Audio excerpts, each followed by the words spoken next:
O Itaú acaba de divulgar lucro bilionário no quarto trimestre de 2025. O ROI está em níveis históricos e, para completar, um anúncio de recompra de ações. Fique comigo até o final desse vídeo porque eu vou destrinchar ponto a ponto os números desse último balanço e o que realmente está por trás deles. E para começar, sejam todos muito bem-vindos ao nosso canal Investimentos em Foco. Lembrando que nós temos o nosso site, que é o investimentosemfoco.com.br.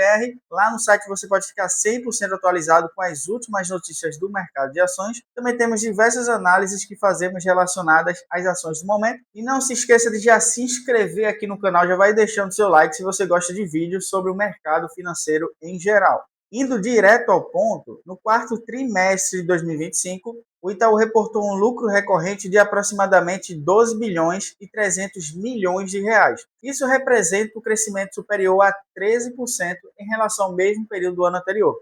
Esse número veio basicamente em linha com o que o mercado já esperava e já temos até um vídeo aqui no canal recente que falamos sobre essas expectativas. E quando o resultado vem em linha, muitas vezes o investidor iniciante pensa que isso é algo neutro, mas na prática, manter um crescimento de 2 dígitos em um banco do tamanho do Itaú, em um ambiente econômico ainda desafiador, já é por si só um sinal de força operacional. Ou seja, não estamos falando de uma empresa pequena crescendo rápido, mas sim de um transatlântico financeiro conseguindo manter ritmo forte de geração e de lucro. E quando olhamos para o acumulado de 2025, o número fica ainda mais impressionante. O Itaú fechou o ano com um lucro recorrente de aproximadamente 46 bilhões e 800 milhões de reais, apresentando uma alta de 14,1% em relação ao observado no ano de 2024. Isso consolida o Itaú como o banco privado mais lucrativo do Brasil, com uma geração de caixa extremamente robusta.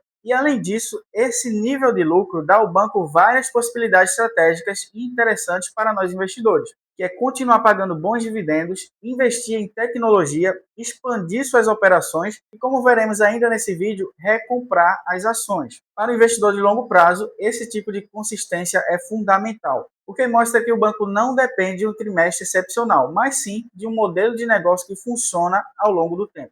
Um dos números mais importantes de qualquer banco é o seu ROI, que é o retorno sobre o patrimônio líquido. Em termos simples, ele mostra quanto a empresa consegue gerar de lucro para cada real de capital dos acionistas. No quarto trimestre de 2025, o ROI do Itaú atingiu aproximadamente 24,4%. Seu maior nível desde 2015. Isso é extremamente elevado para os padrões bancários, especialmente para um banco de grande porte. Na prática, isso significa que o Itaú está sendo muito eficiente em transformar capital em lucro. Poucos bancos, não só no Brasil, mas no mundo, conseguem sustentar um ROI nesse patamar por longos períodos. Isso reforça a percepção de que o Itaú não é apenas grande, mas também muito bem gerido.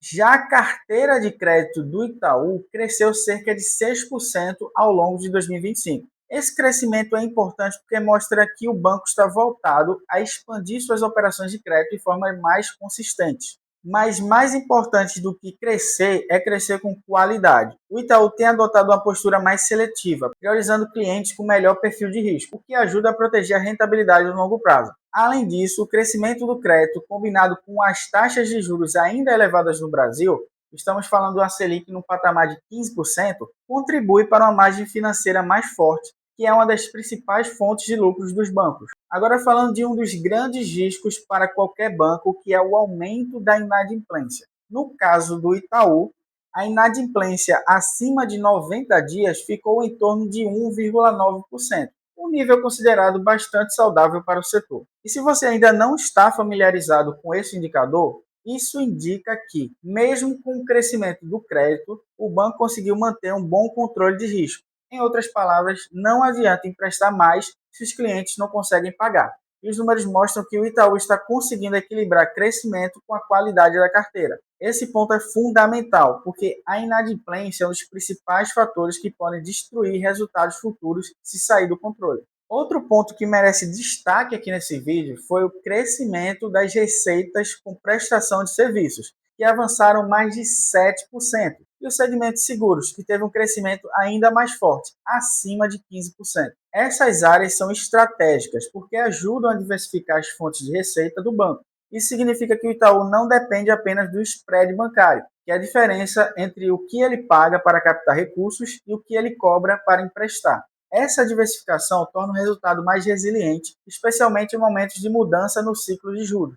Enquanto isso, o índice de eficiência operacional caiu cerca de 38,9%. Na prática, isso significa que o banco está gastando menos para gerar cada real de receita. Esse é um reflexo direto dos investimentos em digitalização, automação de processos e redução de estruturas físicas mais caras. Ao longo dos últimos anos, o Itaú vem se transformando cada vez mais em um banco digital, mas sem perder a base de clientes tradicionais. Para o acionista, isso é extremamente positivo, porque mais eficiência significa mais margem e, consequentemente, mais lucro no longo prazo. Também tivemos a recente notícia da recompra das ações pelo Itaú, que é também um dos pontos mais relevantes desse balanço. Quando a empresa recompra suas próprias ações, ela está essencialmente reduzindo o número de papéis em circulação. Isso tende a aumentar o lucro por ação no futuro e muitas vezes é interpretado como um sinal de que a própria gestão acredita que a ação está sendo negociada abaixo do seu valor justo. Além disso, a recompra é uma forma indireta de remunerar o acionista, complementando os dividendos tradicionais. E como não poderia faltar, apesar de todos os pontos positivos, é importante destacar os riscos. O setor bancário é altamente sensível ao ciclo econômico. Uma desaceleração mais forte da economia pode impactar a demanda por crédito e aumentar a inadimplência. Além disso, mudanças nos cenários dos juros podem afetar margens e a concorrência com fintechs continua pressionando preços e taxas em alguns segmentos. Por isso, mesmo com um balanço forte, o investidor deve sempre acompanhar os próximos trimestres para ver se essa tendência se mantém. Quando comparamos o Itaú com outros grandes bancos, e aqui estamos falando dos bancões, que são Banco do Brasil, Santander e Bradesco, ele continua se destacando em termos de rentabilidade e eficiência. Isso explica por que o mercado costuma aceitar pagar múltiplos um pouco mais altos pelo Itaú em relação a alguns de seus concorrentes. Em outras palavras, o investidor paga um pouco mais, mas leva junto uma gestão considerada mais eficiente e previsível. Em resumo, o balanço do Itaú confirma que o banco está em um dos melhores momentos da sua história recente. A combinação de lucros elevados, ROI alto, inadimplência controlada, eficiência operacional e recompra de ações cria um cenário bastante positivo.